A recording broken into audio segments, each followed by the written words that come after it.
Fin de semana en la provincia de Melipilla, las autoridades prevén un aumento en las enfermedades respiratorias aquí en Santiago. Esto debido a la alta concentración de material particulado en el aire, que incluso elevó los registros hasta el nivel de emergencia en 2 comunas de nuestra región metropolitana. Exactamente, queremos por supuesto profundizar un poco más de este tema y nos encontramos con el subsecretario de Salud Pública, Jorge Díaz, que le agradecemos estar a esta hora junto a nosotros. ¿Cómo está, subsecretario? Buenos días. Muy buenos días. Sí, aquí mirando, como decía en la mañana, el cielo, porque este es un material particulado que se ve. ¿Cuál es la diferencia entre lo que estamos viendo ahora y el smog que conocemos en invierno, por ejemplo?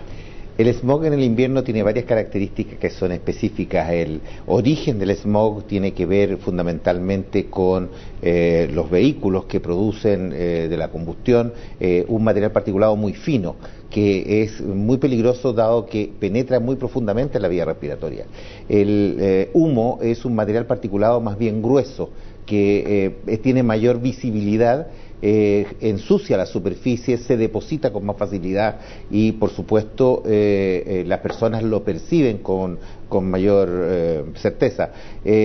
No penetra tan profundamente en la vía respiratoria, pero sí produce irritación en la superficie, irritación de los ojos, irritación de la mucosa nasal, o sea, irritación de la garganta. ¿Es correcto, subsecretario, decir que si bien es más vistoso y más feo, digamos, es menos peligroso?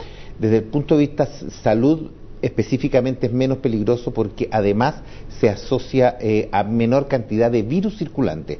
En el invierno también la asociación con el frío, la asociación con la influenza, con el virus sincicial respiratorio, hace que ese material particulado pequeño, fino, genere una suerte de potenciación de la enfermedad respiratoria. En cambio ahora tenemos no tenemos enfermedades respiratorias tan evidentes circulando y es por eso que la situación es un poco distinta desde ese punto de vista en cuanto a los riesgos para la salud.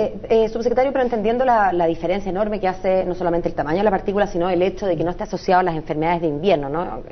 y al frío, ¿no parecía adecuado decretar algún tipo de alerta en el día de ayer, entendiendo que la Intendencia no tiene facultades para hacerlo, pero que sí se puede hacer a través del Ministerio? Porque con 2 comunas con aire en el nivel de contaminación que estaba ayer, quizás se hizo, echó en falta que a la autoridad dijera, ¿sabe qué más? Que ha prohibido hacer deporte, o la recomendación es, entendiendo que no se puede prohibir, pero ¿faltó eso?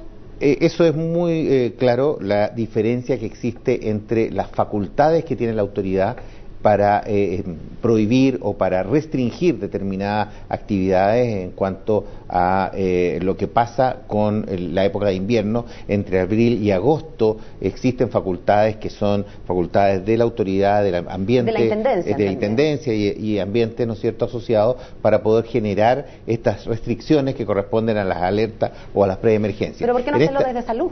Porque para que salud tenga una posibilidad de generar una modificación, necesita que evidentemente exista riesgo y daño de la salud. Y nosotros hemos estado vigilando muy cercanamente cuál es la situación desde el punto de vista respiratorio, tanto en los niños como en los adultos mayores y los enfermos crónicos, que son los que llevamos vigilancia, y hasta este momento no se ha observado todavía un efecto sobre la salud de las personas, por distintas razones. En primer lugar, porque no tenemos, como les comentaba inicialmente, otros problemas sanitarios o factores adicionales. En segundo lugar, porque además hay muchas personas que están fuera de las ciudades grandes donde se concentra la mayor cantidad de personas, están en el campo, están en la playa, están haciendo otras actividades. Y en tercer lugar, porque además esto se extiende a distintos lugares del país y es ahí donde tenemos que focalizar. Subsecretario, usted está tocando el tema del campo. Escuché ayer y veo que algo trae respecto a incendios forestales relacionados con el ANTA. Sí. Explicar un poco eso, porque también hay que tomar precauciones en ese sentido, sobre todo en las zonas que gente sale a acampar y está en lugares que uno ve de lejos el incendio, pero puede ser peligroso. Se cerraron unos campings, de hecho, a causa de esto. ¿Cómo se vincula una cosa con la otra, subsecretario? Tenemos claridad con respecto a este tema y tenemos una tremenda preocupación. Si ustedes ven aquí en este mapa, yo les puedo mostrar que las regiones donde hay más incendios, aquí tenemos región metropolitana, región de Valparaíso, región del Maule, Biobío y Araucanía, concentran el mayor número de casos de ANTA durante el año recién pasado. Y específicamente quiero hacer mención a lo que está pasando en la región de la Araucanía, que ha incrementado el número de casos de ANTA, especialmente en el mes de diciembre. Y esto se asocia fundamentalmente a que los ratones cambian de hábitat, se modifica el hábitat donde ellos se desplazan habitualmente y se acercan a la población humana.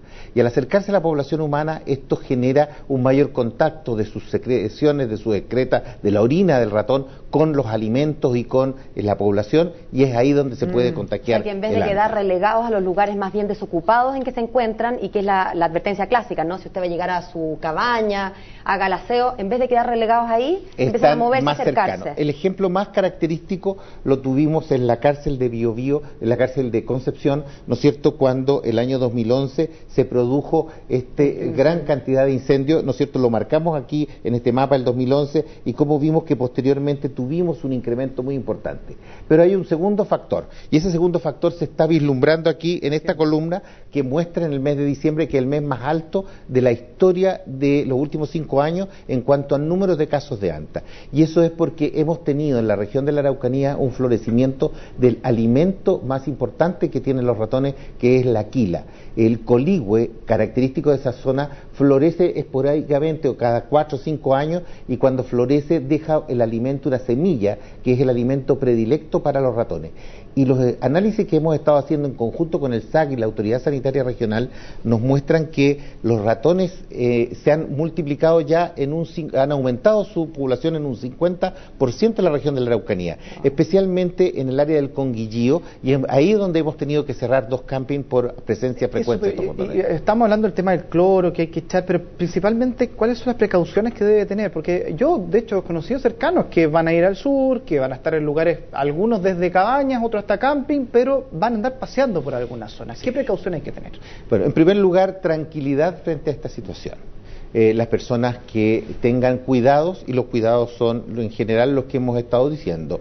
En primer lugar, al llegar a un lugar que está deshabitado por mucho tiempo, a una cabaña, por ejemplo, ventilarla. ¿Ventilar, perdón, con la cara, con mascarilla? No, ni siquiera ingresar, sino que abrir puertas, ¿no es cierto?, permitir que entre el aire, que se ventile, abrir las ventanas y esperar a lo menos media hora que circule aire por la casa. En segundo lugar, una vez que ya está ventilado, ingresar en lo posible con una mascarilla, pero con un paño húmedo, humedecido con agua y soluciones de cloro, limpiar las superficies donde se está depositando el polvo, fundamentalmente de tanto tiempo del lugar cerrado. En tercer lugar, un muy buen manejo de la basura. La basura debe ponerse en elementos cerrados, bolsas de plástico lo posible, y esta bolsa de plástico dentro de un contenedor metálico o de plástico cerrado hermético. En tercer lugar, muy buen manejo de los alimentos. No permitir que los alimentos queden expuestos a la superficie, sino que los alimentos estén en elementos cerrados. Y subsecretario, ¿qué pasa si yo estoy acampando en un lugar o estoy en una cabaña y veo a lo lejos un incendio forestal que se está empezando a ocurrir? ¿Debo tomar alguna medida, bueno, más allá del tema del incendio, pero también pensando, por ejemplo, los roedores del anta? O sea, ¿cuán rápido llegan? Si es que yo sé que hay un incendio, por ejemplo, a, qué sé yo, 20 kilómetros de mi lugar de camping. Bueno, no serán tan rápidos los ratones, pero ¿con qué, digamos, velocidad podrían llegar estos bichos al camping? Es muy difícil predecir, ¿no es cierto?, cuándo va a ocurrir, pero lo que uno tiene que tener claro que va a aumentar la población de roedores en el entorno. Por lo tanto, en primer lugar, restringirse a sus paseos a los lugares que están habilitados para ello. No utilizar estas excursiones de ir al bosque, un bosque impenetrable que uno vaya y hace camino, sino que utilizar aquellos lugares por donde habitualmente las personas circulan y donde está delimitado que las personas deben circular. Restringirse a las áreas del camping, y dentro de las áreas del camping mantener el camping ordenado, limpio, y especialmente la carpa tenerla cerrada, para evitar que si eventualmente ingresa algún roedor, este roedor pueda circular por en el interior de la carpa. Y el tema de la comida, tenerla completamente aislada. Absolutamente aislada. Y dejarse guiar por las personas que están a cargo de los campings, y por eso el llamado es a utilizar lugares de campamento habilitados y que tengan supervisión por parte de CONAF o supervisión por parte de los guardaparques correspondientes. Una pregunta respecto a los, bueno, ojalá que no hubiera, pero si es que efectivamente algunos compatriotas se van a contagiar de anta. La pregunta es si están capacitados. Hemos visto la falta de especialistas, sobre todo en regiones, y precisamente la gente no viene a hacer camping a Santiago. Esto va a ocurrir si es que ocurre en regiones. ¿Estamos preparados para eso? Y junto con eso también saber cómo nos estamos preparando para una posible, o si es esperada, que aumenten los problemas respiratorios por lo que ha ocurrido este fin de semana. Sí, la experiencia del año 2011 fue muy útil para nosotros. Nosotros, a través de un convenio con el Instituto de Salud Pública, las universidades, la Universidad del Desarrollo y la Universidad Austral de Valdivia, hemos logrado implementar el laboratorio de ANTA en todas las regiones donde se está en este momento con algún riesgo de presentarse esta enfermedad. ¿Qué son los que usted nos presentaba? Tenemos test rápidos en cada uno de los hospitales de estas zonas que hemos mostrado, y tenemos convenios, ¿no es cierto?, que nos permiten un rápido diagnóstico ya definitivo del ANTA. Los equipos técnicos están preparados y hemos editado ya a fines del año pasado la nueva guía para el tratamiento y manejo del ANTA en los hospitales. Por lo tanto, estamos muy bien preparados en ese sentido, y los hospitales de la región metropolitana y los hospitales principales de cada una de las regiones, dada la situación que estamos viviendo, se han preparado en dos sentidos. Uno, para la atención de urgencia de aquellas personas que están combatiendo habitualmente el incendio y que tienen lesiones,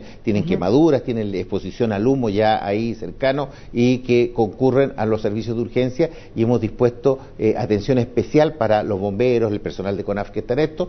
Y en segundo lugar, hemos dejado disponibles un 20% de las camas, por ejemplo, de la asistencia pública, para que eventualmente, si necesitamos un requerimiento de camas mayor, podamos tener allí un espacio donde llevar personas. Y también en hospitales infantiles hemos dejado reservadas algunas camas en caso necesario. Ante todo, si eventualmente se produjera un aumento de las enfermedades respiratorias, que las estamos monitoreando diariamente, tenemos la posibilidad de una declaración de alerta sanitaria que nos permita tener más recursos para poder así enfrentar esta situación. Pero por el momento está todo tranquilo, no hay una alarma o por lo menos un encendido de alarma eventualmente. En estos momentos estamos todos en alerta, estamos todos preparados y estamos llamando a la población a tener autocuidado. Y esto creemos que es lo fundamental, no exponerse a las condiciones ambientales cuando las condiciones ambientales estén inadecuadas, como lo están en este minuto. En ese sentido, perdón, la recomendación hoy es para la gente que cuando empieza a atardecer, empieza a correr. ¿Cuál es la recomendación concreta? No salir a trotar.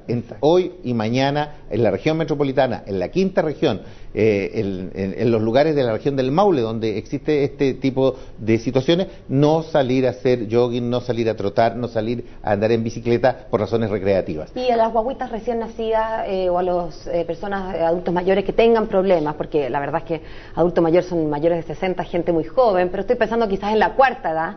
La recomendación es más bien a quedarse en casa, a tratar de no estar respirando afuera directamente. Así es, quedarse en casa, realizar una actividad absolutamente normal, y si tiene una enfermedad crónica, a tomarse el medicamento, porque hay muchas personas que en esta época del año se sienten bien y disminuyen sus dosis, dejan el tratamiento, dicen no, si en esta época no me enfermo, tomar el tratamiento tal como se le indicó y a consultar precozmente en caso que sea necesario. ¿Mascarilla sería una exageración? No es necesario, la mascarilla en este minuto no tiene una indicación importante, dado que el material particulado fino es más bien irritante y no debería penetrar profundamente en la vía respiratoria, salvo que se haga algún ejercicio mayor. Y es por eso que la recomendación fundamentalmente en los pequeños y en los adultos es no salir del domicilio, hacer una vida normal pero intradomiciliaria. Tengo otra pregunta, perdón. Pensando en la gente que está obligada a hacer cierta cantidad de ejercicio, de actividad física al aire libre, las personas que de parques, aseo y ornato, que si bien no están haciendo una cosa aeróbica, digamos, sí están en movimiento, ¿para esas personas es recomendable la mascarilla? No, no es recomendable, no hay una indicación específica que la mascarilla pueda reducir este tipo de situaciones. Lo que sí creemos que es tremendamente importante que las personas, por ejemplo, deben humidificar las superficies antes de barrer, la dueña de casa, la persona que trabaja en aseo y ornato, porque aumentamos, ¿no es cierto?, las partículas en suspensión si barremos en seco. Por lo tanto, usar agua, tenemos alta temperatura, está muy seco el ambiente, por lo tanto, cualquier elemento que utilicemos, ¿no es cierto?, para hacer aseo debe ser en lo posible con humedad previa para reducir el ascenso de polvo desde el suelo que ya se ha depositado. Y tampoco exagerar con el uso de agua porque sabemos que está escasa. Todo es un equilibrio precario. Muchas gracias, subsecretario, por acompañarnos. Gracias a ustedes y muchas gracias por la oportunidad de informar sobre estas cosas. Gracias a ustedes. Que esté muy bien.